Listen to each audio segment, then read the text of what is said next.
Hey, what's going on everybody? George here once again with the Vitality Guru, helping and inspiring you to live a happier, healthier and more rewarding life.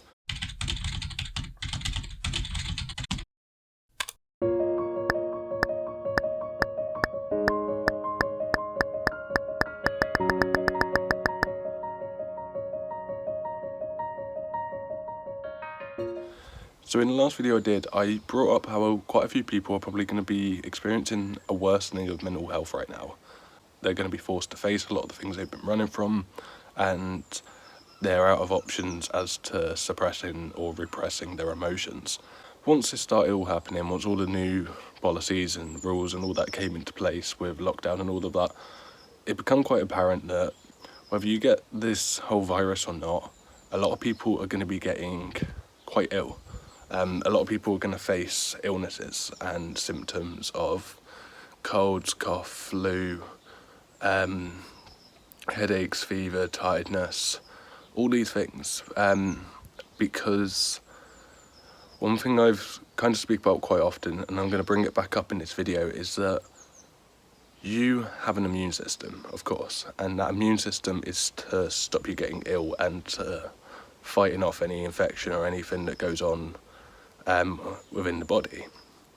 And that works pretty well most of the time. However, when you're in a state of stress, in a state of fear, the stress hormones that are released, the cortisol hormones that are released into your body, physically shut off the immune system.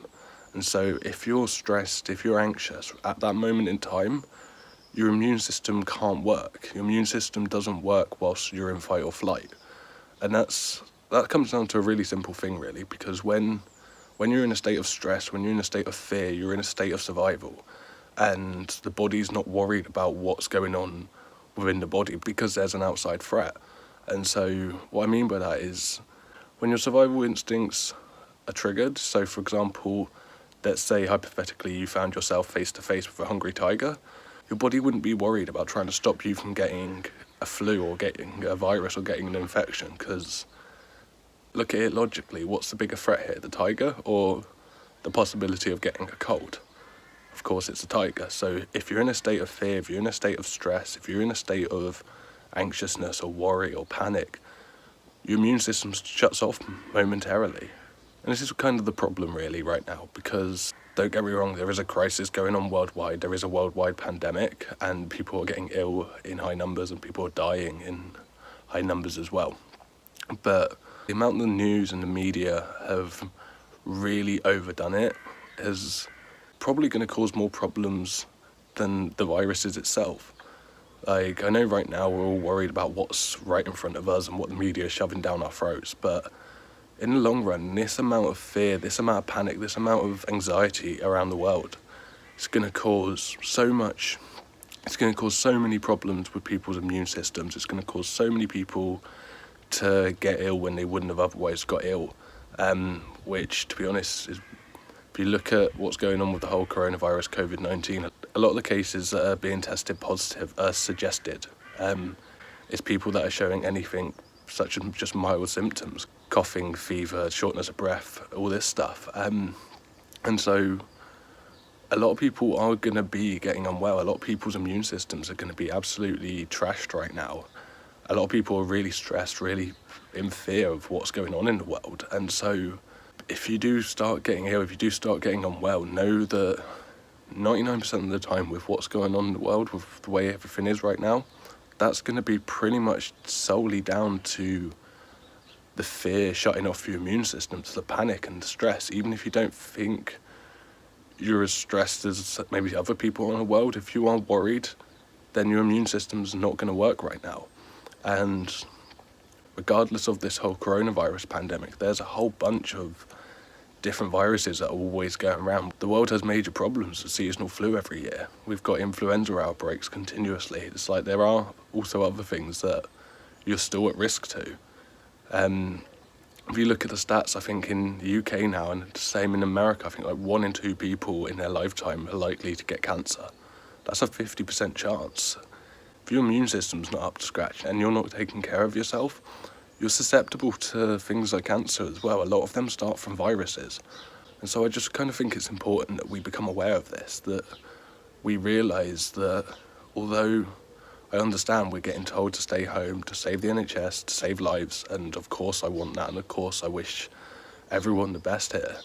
However, when people are stuck indoors, away from sunlight, away from clean air, and constantly just bombarded with fear, propaganda and scaremongering on the television and the news and on every other platform media right now, to be honest, YouTube, Spotify, Facebook, it's bloody everywhere. This is actually going to make people really ill. People are going to get sick as hell. One, because I know a lot of people are eating differently now. They're not shopping the same way. They're bulk buying, they're buying cheaper products, they don't have access to the organic produce or the sort of whole food produce that they sort of used to have.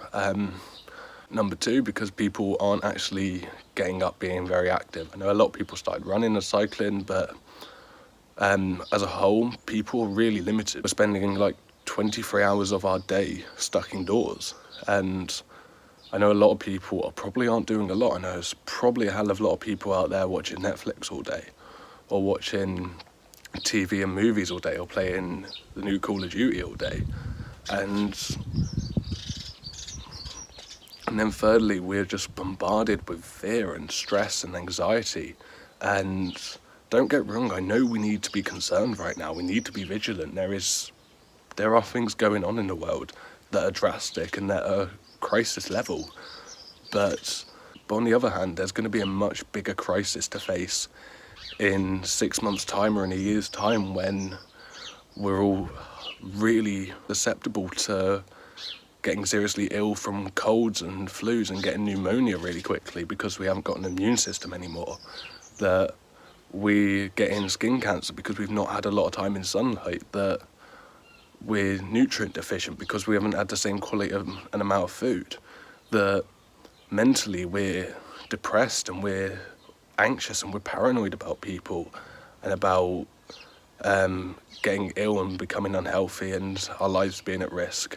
All the people that are suffering with depression, suffering with anxiety, suffering with like severe mental health conditions, struggling with drug addiction, struggling with drug withdrawal, struggling with alcoholism, people that are in abusive relationships, that are stuck in isolation with an abusive parent or an abusive partner or something like that.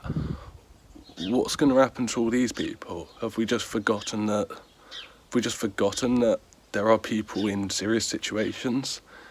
What's going to happen to the rates of suicide after all this, or during all this? When people can't take it anymore, when people mentally just can't deal with what's going on in the world, and the stress and the fear and the anxiety and the depression and the frustration and all the unknowing and all these different things. It's like, really, we kind of do need to take a step back, and I'm really not trying to undermine the crisis that we're currently facing. I'm not trying to say that maybe we should do things differently or how to do them, but we really do need to understand there's going to be major repercussions of this. People are going to start getting unwell, people are going to mentally struggle, and there are consequences of that in the long run. And so if you do start noticing that you're getting headaches more, or that you're coughing more often, or you've got a cold, or you just generally feel tired and drained and fatigued a lot more of the time, know that the majority of this, if not all of it, is going to come down to the new restrictions that our lives are on. That we are going to have biological and psychological consequences of living basically under house arrest. And once again, I'm not trying to say we shouldn't be in lockdown. I'm not trying to say we shouldn't stop the virus spreading, or that we need to take care of people and keep ourselves socially distant. I'm not saying any of that.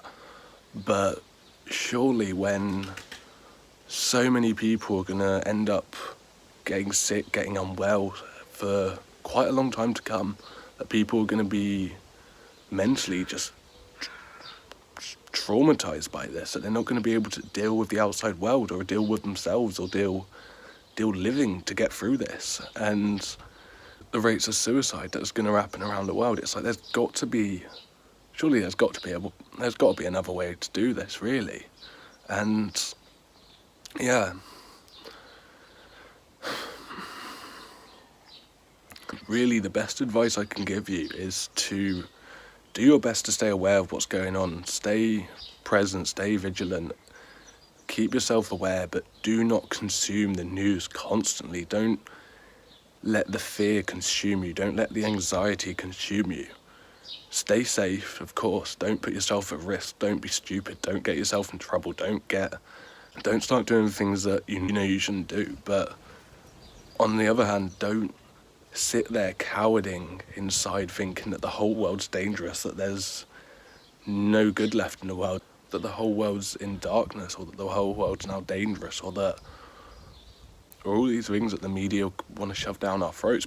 Don't get wrong, we need to be aware of what's going on, especially with this virus, but there's a lot more that we've completely ignored that is going to be far more drastic and far more impacting, to be honest, I reckon, in the long term than what we're going to see here. So really just kind of do your best to take care of your own health. If you do start getting slight symptoms of headaches, coughing, all these things, just remember you've got to take care of yourself right now. At a time when our freedom is being limited and our options are limited and our health is at risk, we do have to do something ourselves, and we do have to take responsibility. And so do your best to eat well, to eat good food, to get good sleep, to get a sleeping pattern, or to get some form of regular functional rest pattern in your day-to-day at least. Take some time, take some space, get outside for a walk in the sunshine whilst we've got the chance. Try and have something to focus on, something to work towards, something to look up to, because unfortunately the whole world's just going to be looking down for a while and looking at all the negativity, because there's a whole lot to look at. But as a whole, we don't have to collectively abide by this 24/7. We can become a part of it, we can join in, we can support, and we can help become aware and become vigilant, but we don't have to obsess over it. We don't have to let it consume us. And I think if people sort of realise the effect that will have on them, that doing so has such a likelihood of causing you to get more ill than this virus probably will for a lot of people. Because with the stats overall, if you look at percentages, it's still a small fraction, well, that's a lot of people, it's still a small fraction of people that are getting affected, whereas everyone's susceptible to their immune system shutting off because of fear, because of stress. Everyone's susceptible to the bombardment of media right now. Everyone's susceptible to getting depressed, getting anxious, getting worried and suffering mentally right now. And so we just need to become aware of this, do what we can to support ourselves around it, to not let what's going on in the world take over and take control of our mental and physical well-being. Look after yourself, look after your loved ones, get outside if you can, even if it's just for your 1 hour a day, to get some fresh air. Remember to eat well, sleep well, and with all that being said, please keep yourself safe and just take care, really, wherever you can. Together we can get through this. Peace, much love, and I'll see you in the next video.